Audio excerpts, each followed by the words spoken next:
Слово 22 о многообразном тщеславии. Некоторые имеют обыкновение писать о тщеславии в особенной главе и отделять онное от гордости. Посему и говорят они, что начальных и главных греховных помыслов 8, но Григорий Богослов и другие насчитывают их 7.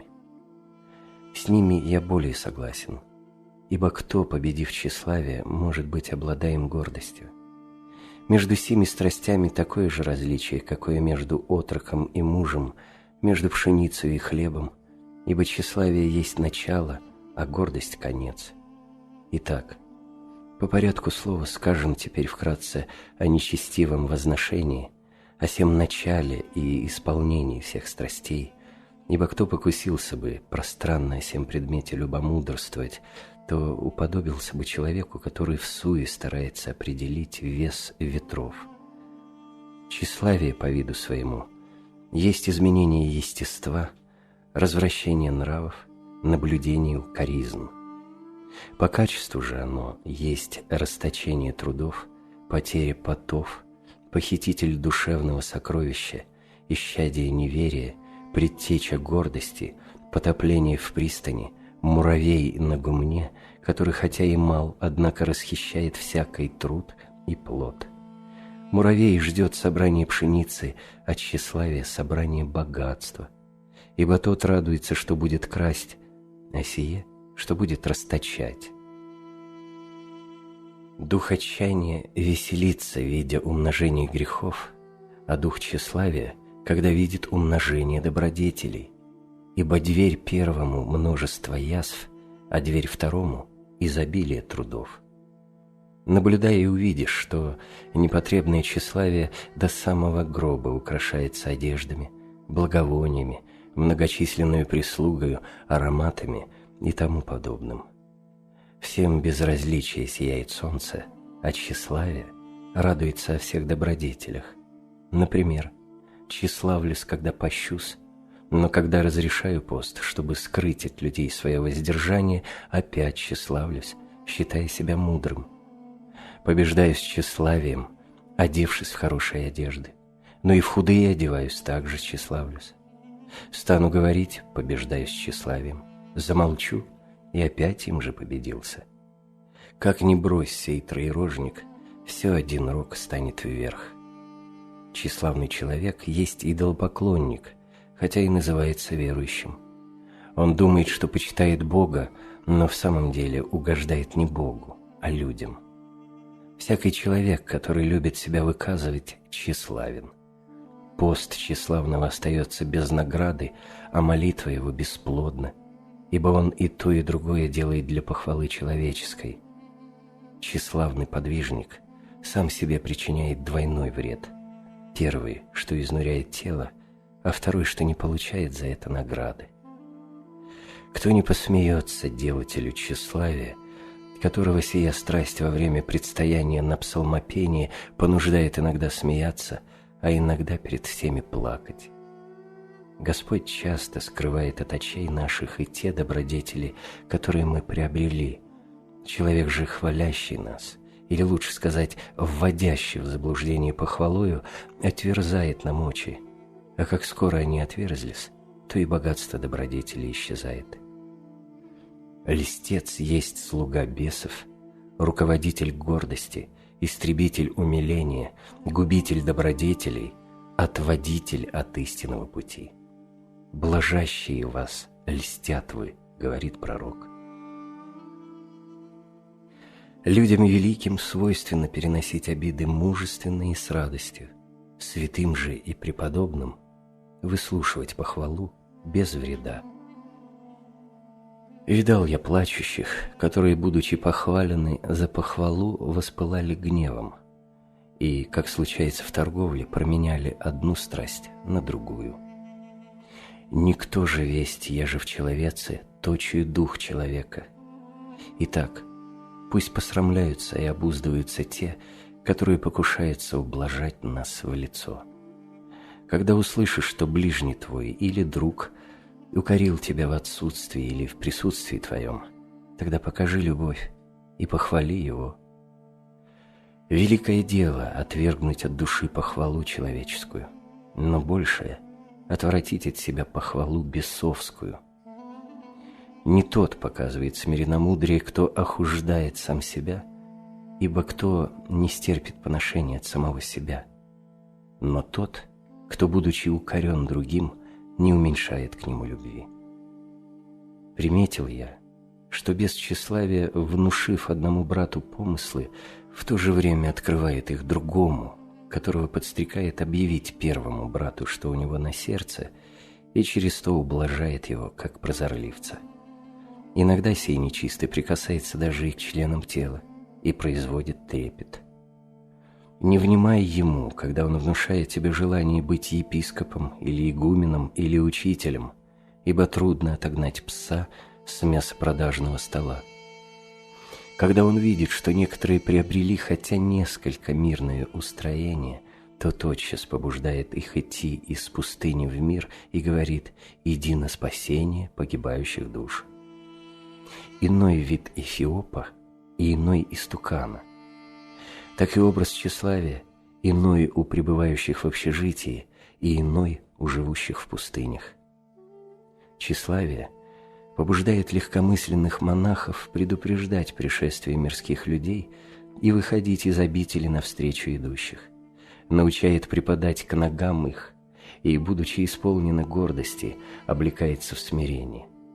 В поступках и в голосе показывает благоговение, смотря на руки пришедших, чтобы от них что-нибудь получить, называет их владыками, покровителями и подаятелями жизни по Боге. Во время трапезы побуждает их воздерживаться пред ними и повелительно обращаться с низшими. На псалмопении же ленивых делает ревностными и безголосых хорошо поющими, сонливых бодрыми, льстит уставщику и просит дать ему первое место на клиросе, называя его отцом и учителем, пока не уйдут посетители. Тщеславие предпочитаемых делает гордыми, а презираемых памятозлобными.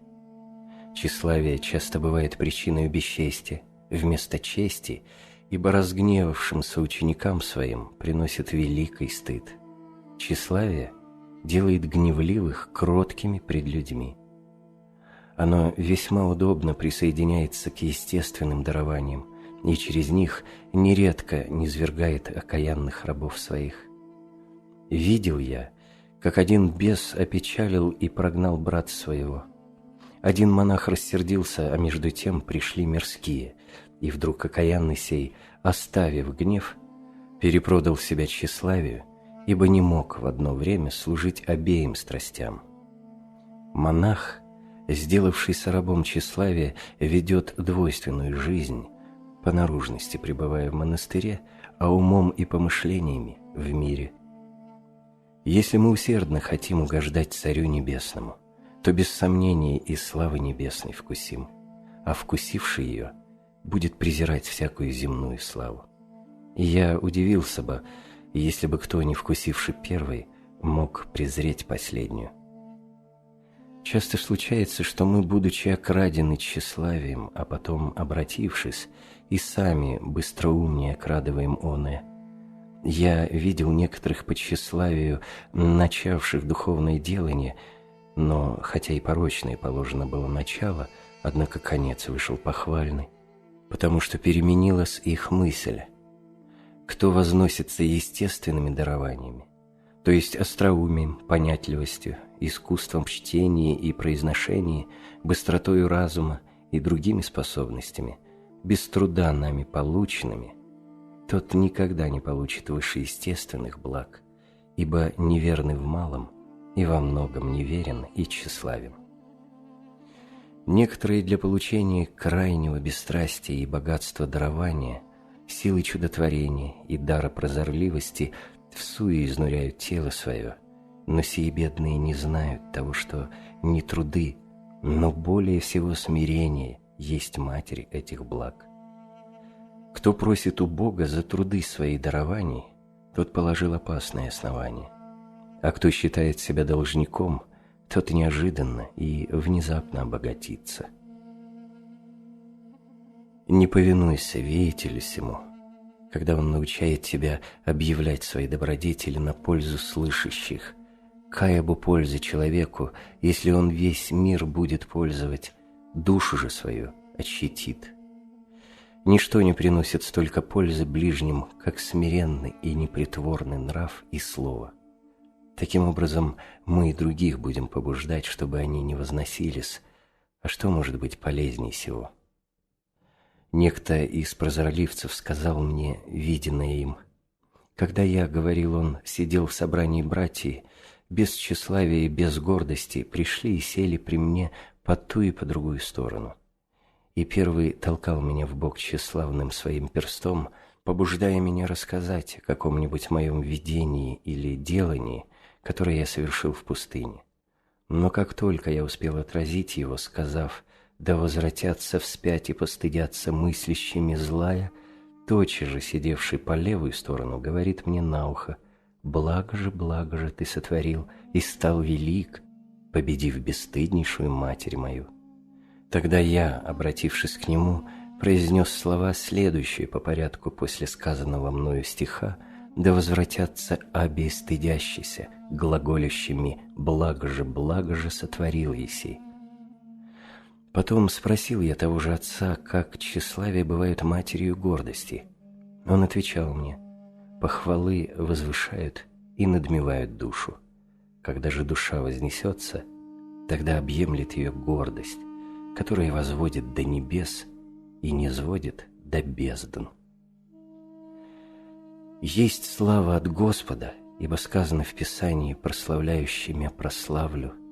И есть слава, происходящая от дьявольского коварства, ибо сказано: горе, егда добре рекут вам все человецы. Явно познаешь первую, когда будешь взирать на славу, как на вредное для тебя, когда всячески будешь от нее отвращаться, и куда бы ни пошел, везде будешь скрывать свое жительство. Вторую же можешь узнать тогда, когда и малое что-либо делаешь для того, чтобы видели тебя люди. Скверное тщеславие научает нас принимать образ добродетели, которые нет в нас, убеждая к всему словами Евангелия: «Так, да просветится свет ваш при человеке, якото видят ваши добрые дела». Часто Господь исцеляет тщеславных от тщеславия, приключающимся бесчестием. Начало к истреблению тщеславия есть хранение уст и любление бесчестия. Середина же – отсечение всех помышляемых ухищрений тщеславия. А конец, если только есть конец в этой бездне, состоит в том, чтобы стараться делать пред людьми то, что нас уничижает, и не чувствовать при оном никакой скорби. Не скрывай своих погрешностей с той мыслью, чтобы не подавать ближнему повода к преткновению. Хотя, может быть, и не во всяком случае будет полезно употреблять сей пластырь, но смотря по свойству грехов. Когда мы домогаемся славы, или когда без искательства с нашей стороны она приходит к нам от других, или когда покушаемся употреблять некие ухищрения, служащие к тщеславию, тогда вспомним плач свой и помыслим о святом страхе и трепете, с которым мы предстояли Богу в уединенной нашей молитве, и таким образом без сомнения посрамим бесстыдное тщеславие, если, однако, стараемся об истинной молитве. Если же в нас нет этого, то поспешим вспомнить об исходе своем. Если же мы и сего помышления не имеем, то, по крайней мере, убоимся стыда, следующего за тщеславием, потому что, возносяйся, непременно смириться еще здесь, прежде будущего века. Когда хвалители наши, или лучше сказать обольстители, начнут хвалить нас, тогда поспешим вспомнить множество наших беззаконий и увидим, что мы поистине недостойны того, что говорят или делают в честь нашу. Бывают из тщеславных такие, коих некоторые прошения должны бы быть услышаны Богом, но Бог предваряет их молитвы и прошения, чтобы они, получив через молитву просимое, не впали в большее самомнение. Простые же сердцем не очень подвержены отравлению сим ядом, ибо тщеславие есть погубление простоты и притворное жительство. Часто случается, что червь, достигший полного возраста, получает крылья и взлетает на высоту. Так и тщеславие, усиливаясь, рождает гордость, всех зол начальницу и совершительницу. Не имеющий сегодня дуга весьма близок к спасению, а одержимый он им далек явиться от славы святых. Степень 22. Кого не уловило тщеславие, тот не впадет в безумную гордость, враждующую на Бога.